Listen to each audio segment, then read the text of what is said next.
Is moving to a bigger home just a dream, or could it actually be possible for you? Today, we're going to look at how to analyze the financials so you can decide if selling makes sense for you. Hey guys, I'm Adam Seidenspring. I'm a realtor in Lynchburg, Virginia. I've done a little over 13 million in volume, 50 plus transactions, and today we are going to tackle a big question. Should you upgrade? Picture this, your family is growing. That little starter home that you once felt was perfect is probably feeling a bit snug, like your high school jeans. It's time to break down the numbers to see if selling now makes sense for you. Spoiler alert, if your living room is starting to look like a game of human Tetris, it might be time. Step one, we have to figure out what your home is worth. Let's take a token family. We're going to call them the Wilsons. 4 years ago, they bought a 3-bedroom house. Now with 2 kids and another one on the way, it's starting to feel a little bit like a tight squeeze. The Wilsons came to me and we did a comparative market analysis to see what similar homes are selling for and what the market's doing in the current state. Please don't go to the Zillow estimate. It is always too high or too low. The Wilsons find out their home is at minimum going to sell for $400,000.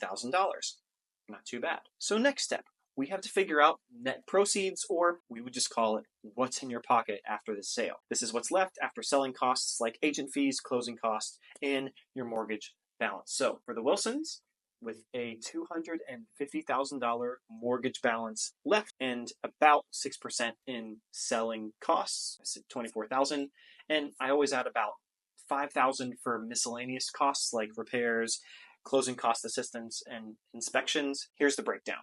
$400,000 market value minus $250,000 mortgage balance minus $30,000 selling costs. So they're looking at about $120,000 left. Not too shabby. Here's where it gets exciting. Shopping. Now we go search. The Wilsons have their eye on a spacious 4-bedroom home that's about $550,000.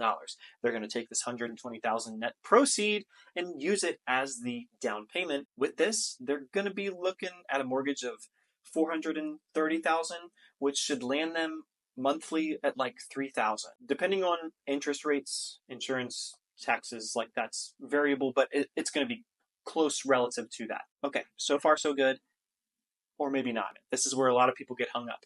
Compared to their current $2,400 mortgage, it's a bit of a jump. But for many people, and for the Wilsons, it was worth it for that extra space and future flexibility. I always suggest also looking long term, because more space now could mean fewer moves down the road and a chance for the property to appreciate more, because 3% increase on 550 is more than 400,000. You get the idea. Easy math. If you're wondering, well, Adam, what about the other costs? Okay, you're right. Bigger houses usually mean slightly bigger utility bills and maybe even a lawn that requires a real lawnmower and not just that sad excuse of clippers that you currently call push mower. But these are manageable if you plan ahead. If you are a first-time seller and you're feeling a bit squeezed and ready to upgrade, this breakdown could be your guide. Hit subscribe for more tips on how to make this process smooth. And if you're ready to move, let's chat. And I will see you at the closing table.